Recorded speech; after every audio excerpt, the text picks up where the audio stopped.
Now we can start.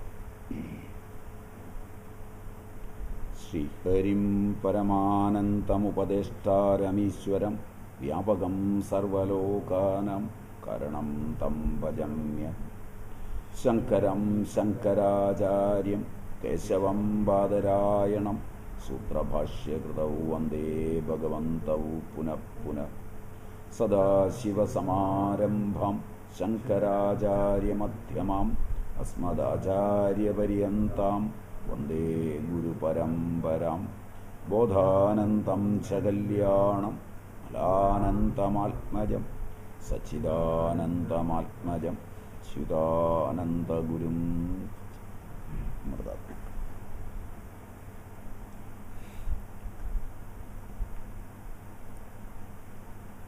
So, in the previous classes, we have a bird's eye view over the subject of Charaka Samhita we studied previously. Am I right? And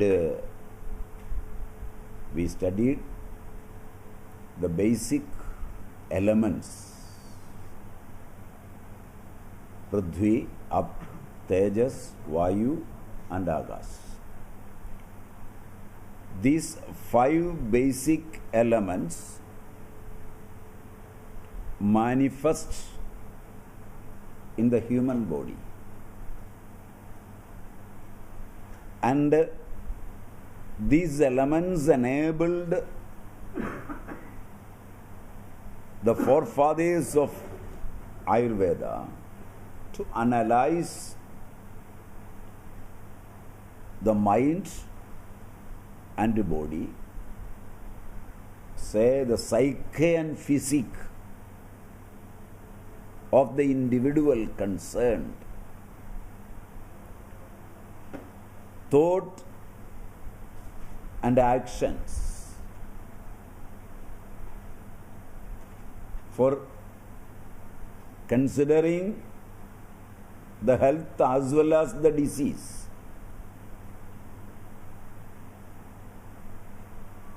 Actions are very important. In the philosophy of Ayurveda, all actions are considered as karma.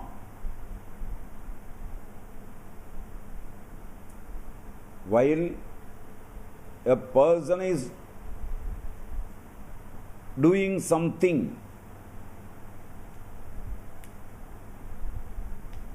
whether it is a subtle type of action or a gross type of action, whatever it may be, for each and every action there should have correspondingly a number of changes within the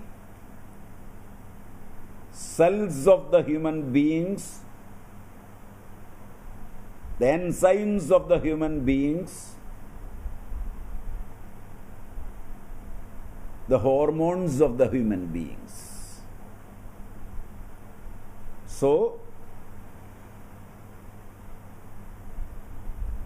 the thoughts as well as actions are important in the study of health.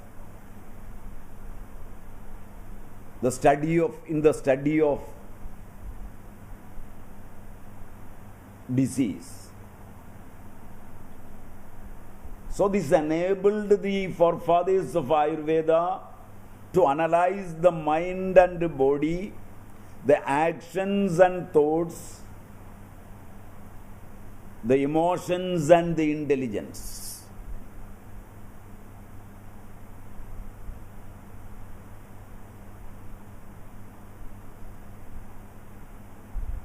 If we are in need of correct knowledge about Ayurveda, we should have the knowledge of the philosophy of Ayurveda, where all these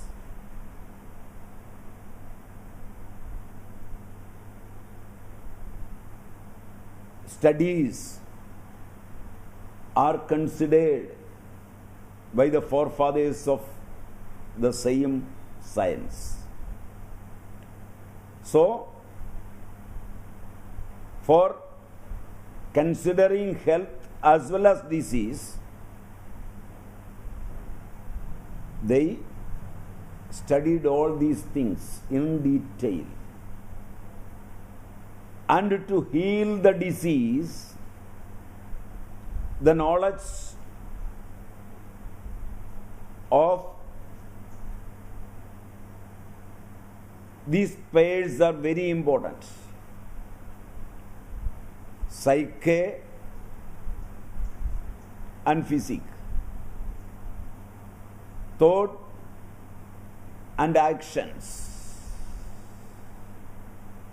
For each and every action, knowingly or unknowingly, there should have a thought. There should have a wish. That enabled the person concerned to be in action. That may be sudden, that may be after some time. It depends upon the individual concerned.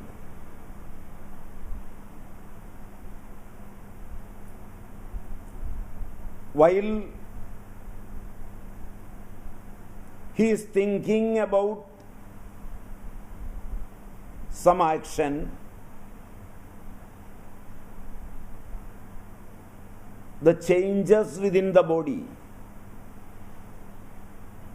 What are the changes occurring in a person who is thinking of some actions? While doing something, how that change is occurring? While the fruit of the action is coming, how it is affected to the individual? His body parts, his tissues, etc. and etc. Considering all these things in detail, it enabled them to the knowledge of the Tridosha theory. Why they put forward the theory of Tridosha? What is the need of it? What enabled them for that? According to the fundamentals, basic elements, according to the ratio of the basic elements, his color, his knowledge, his thoughts,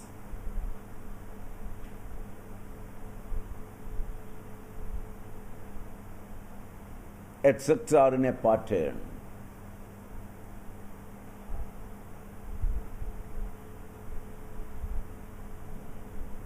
There is a keen relationship between paternal, maternal,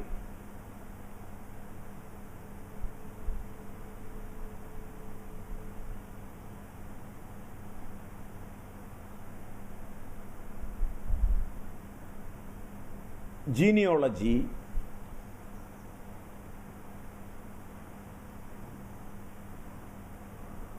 and what ratio the five elements are, accordingly he is behaving, he is doing, he is studying, and that can be considered for the diseased situations even.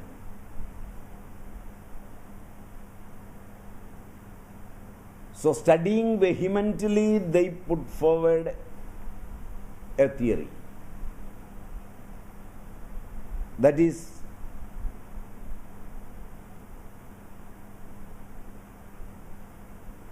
common to all, that can be studied by all, that can be assimilated by common man.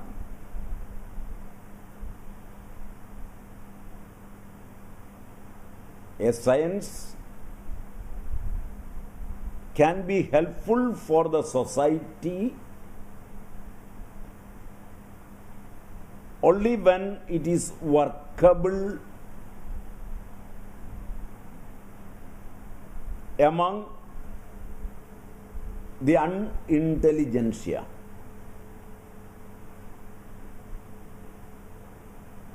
A thing which is workable only among intelligent people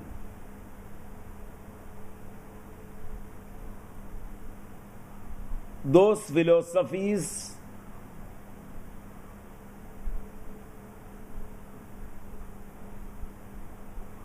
can be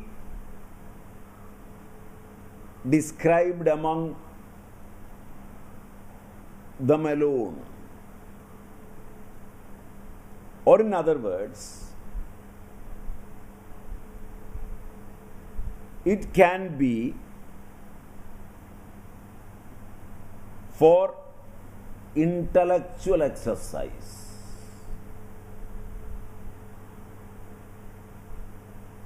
For practical purposes, it can be studied by common man.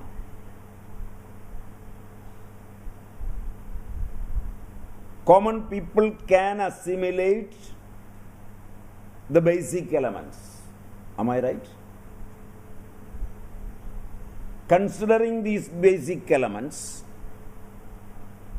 with different permutations and combinations, so many types of human beings occurred.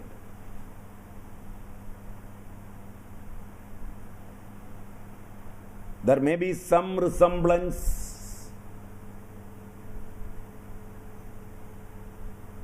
in the ratio of these basic elements in certain places according to the space, in certain time according to the time, and so on. So, this enabled the forefathers to the knowledge of the Tridosha theory, and they put forward Vada. Vada means where Akasha and Vayu, ether and air,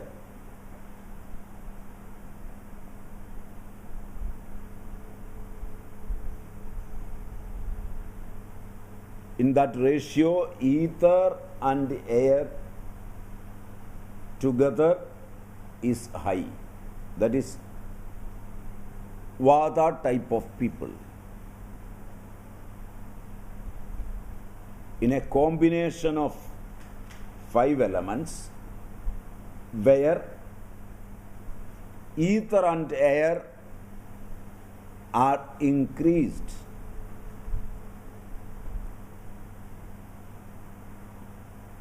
by birth, if it is increased, he can be called as Vata Prakriti, Vata nature.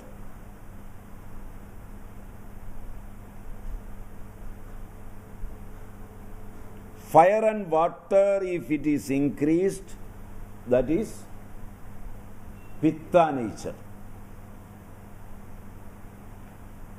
And earth and water is increased, it is Kapha nature.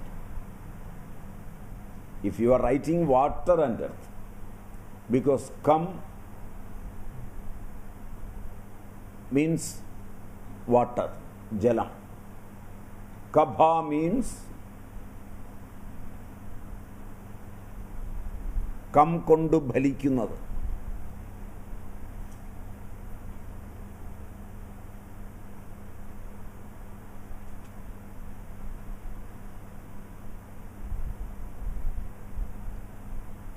Accordingly,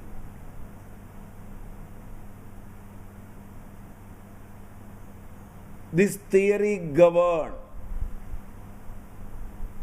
This is the fundamental theory. This is the causal theory. So much so that it governs all biological, physiological, physiopathological, psychological functions of body and mind. If we are going to study Ayurveda in detail, we should have a genuine knowledge about these theories, without which we cannot practice Ayurveda. We can give medicines according to Vyadhi Viparita. It is only a small part of Ayurveda itself.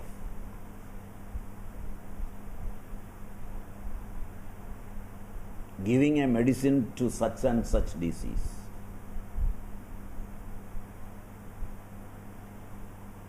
To certain persons, it may do good. Certain others, it may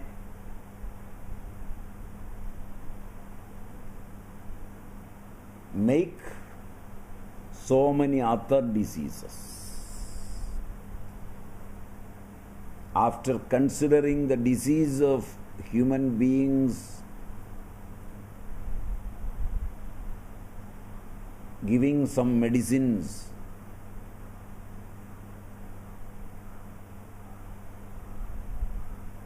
means to some persons you are helping, some others, because of the introduction of that disease, that medicine, his system may be tampered.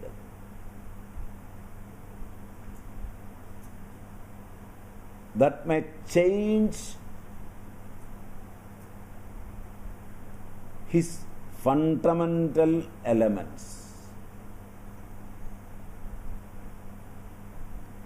A person came to you with some disease in some cells or some tissues, in some dhatu tissue. While you are giving a medicine to him,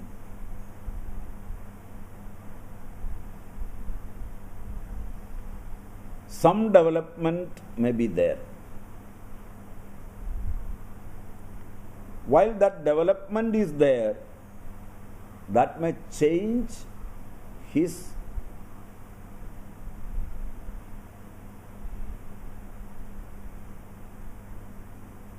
fundamental units of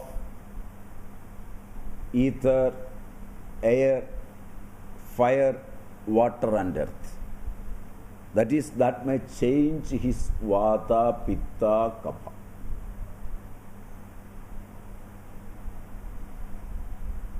Changing the vata, pitta, kapha alone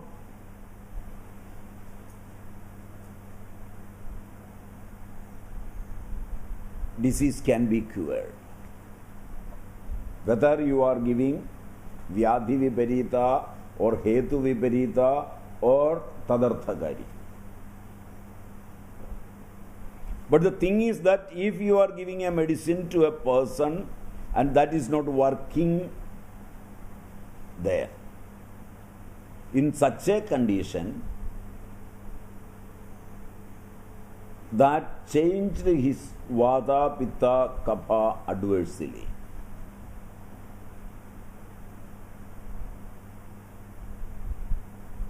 So, according to Ayurvedic doctrines, we should have a clear knowledge about the theory of Ayurveda that vests in Tridosha theory. That is the important part. So this theory governs all the functions.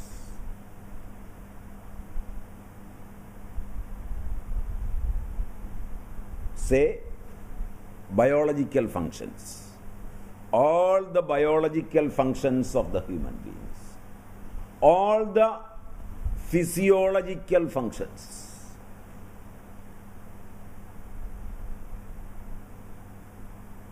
All the physiopathological functions,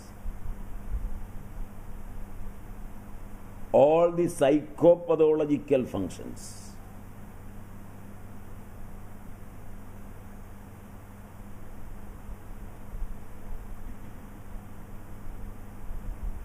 of our body as well as our mind.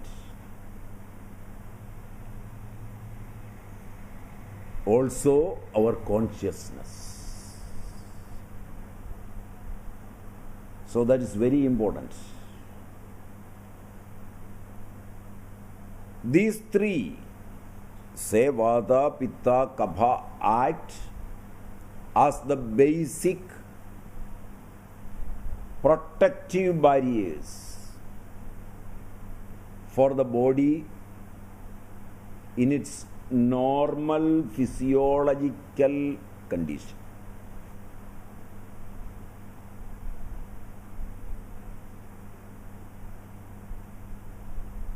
It is the protection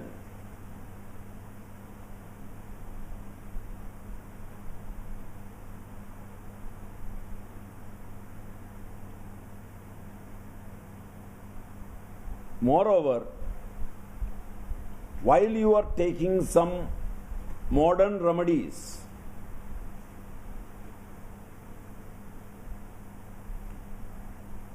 that may not be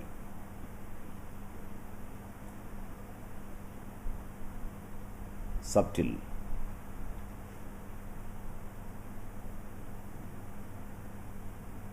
In modern method, there may not have any subtle remedies.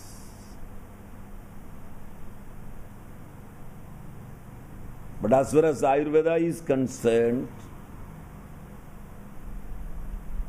you should be so careful. Ayurveda Kalpa Vijnana, Ayurveda Pharmacy,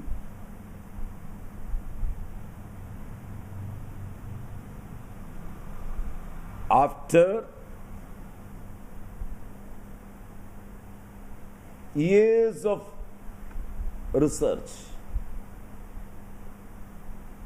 according to modern times,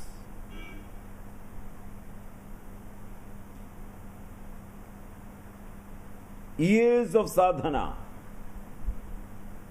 came that Kalpa Vijnana. How to make subtle remedies.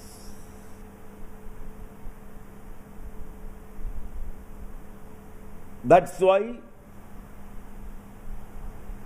the efficacy of Ayurvedic remedies are high. But people are under the impression that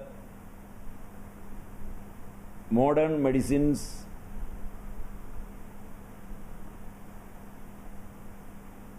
have more efficacy than Ayurvedic remedies. Am I right? That's wrong. No modern medicine may go deep into the structure of the atom concerned in human beings. It may not cross the blood-brain barrier. All Ayurvedic remedies except churnas, lehya, krida, kashaya, asava, arishta, etc. may cross the blood-brain barrier.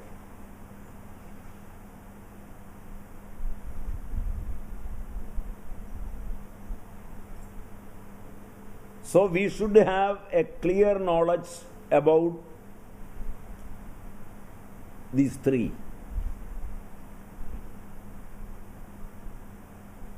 That may change the fundamentals.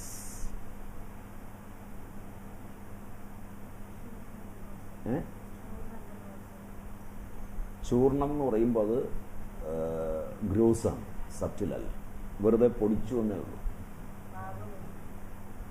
പൊടിച്ച് കൊടുക്കുകയാണ് ചെയ്യുന്നത്. അത് പിന്നെ നമ്മളിൽ ദഹിച്ചു വന്നിട്ട് സ്വീകരിക്കുകയാണ്. After assimilating within us we are taking. Unlike ചൂർണ, all others in its paga prakriya. When we are making a kashaya,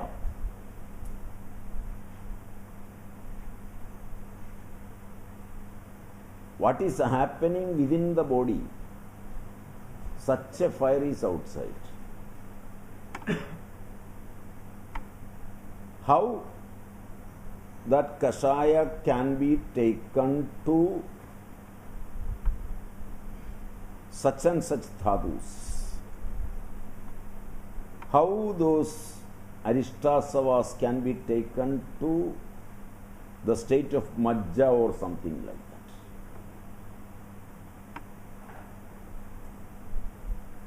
Why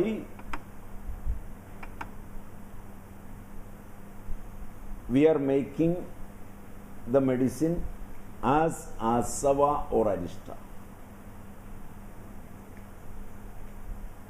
Whether the process of asava or arishta, that process is within us or not. In that way you think first.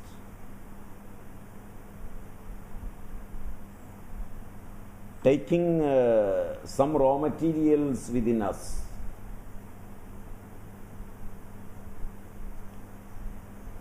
by using the 13 Agnis,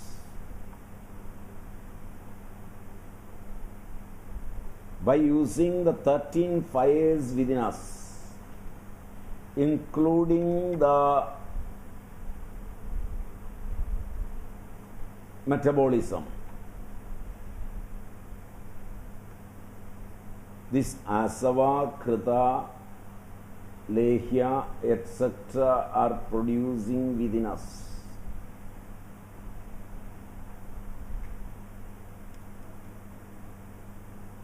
After taking some food, it is transformed into the state of krita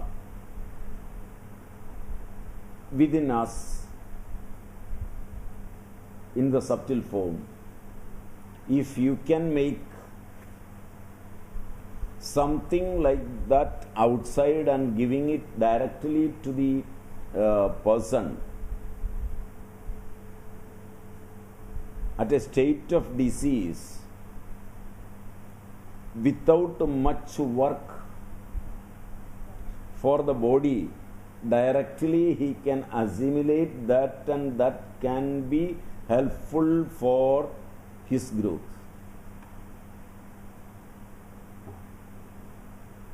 So considering the human body, considering the physiology, considering the psychopathology, they developed a system of Ayurvedic pharmacy.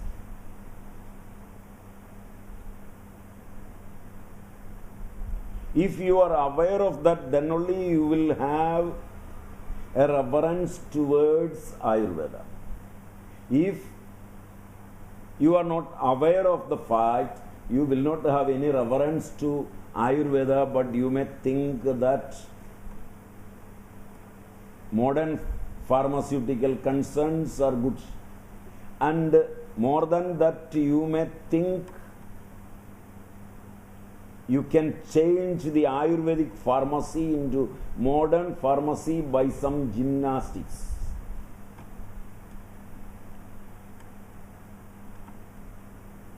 And by giving advertisements and others, you may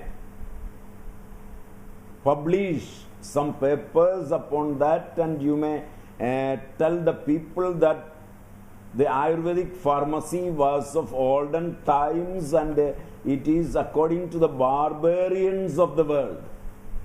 Now we developed a new thing which is scientific, without considering all these facts. Am I right?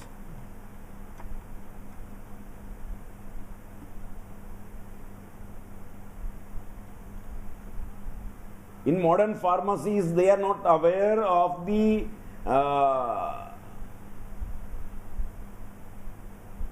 cellular biology where this metabolism is going on.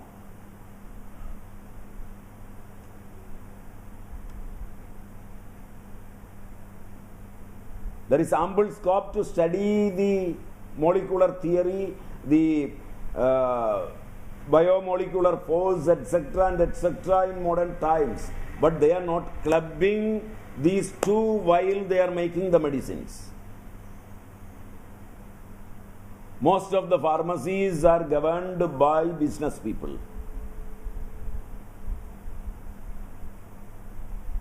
The scope of the study is very high nowadays. But in olden days, only few people studied this.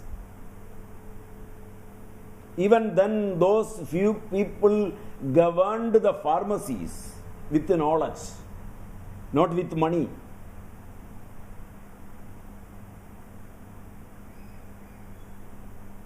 So much so that in olden days the people revered the system of Ayurveda.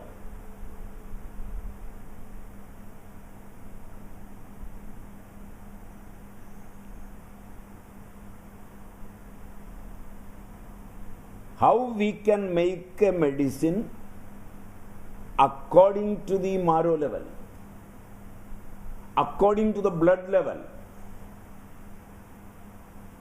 according to the bone level.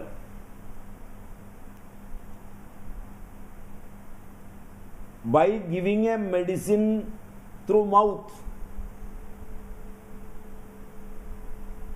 how it can be assimilated and help the deceased.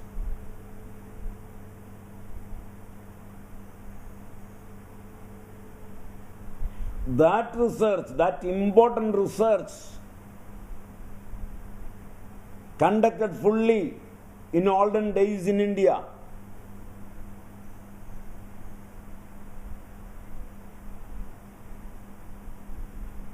That study is lacking nowadays. Even though there are so many colleges and schools to study all these things, so many persons are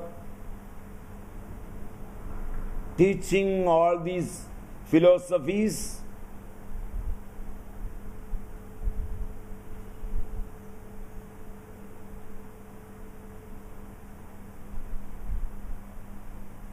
so the important part is that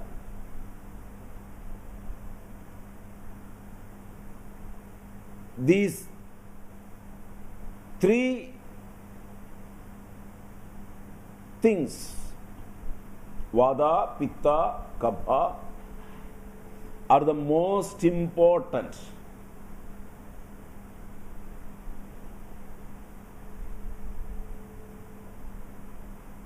That is why they combined plants,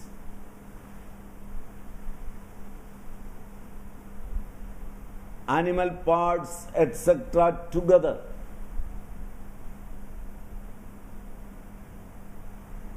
To get good results.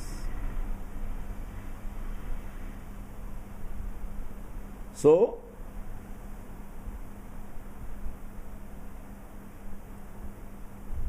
when these three are similar, say harmonious. Similar means harmonious. Not the word equal. Equivalent is the word. In a perfect ratio. That's the meaning. If it is in a perfect ratio,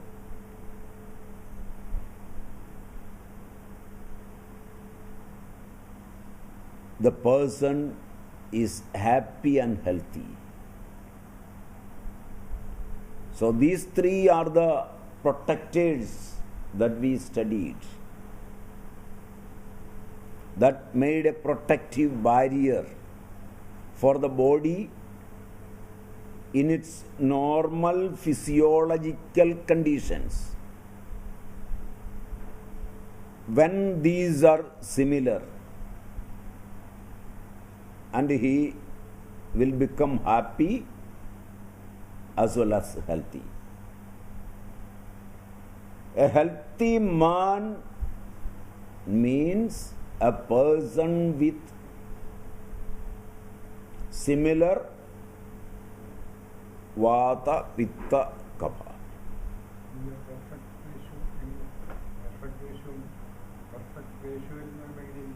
That means if Vata, Pitta and Kapha is without tampering one over the other, if such a ratio is there for a man, that is similar.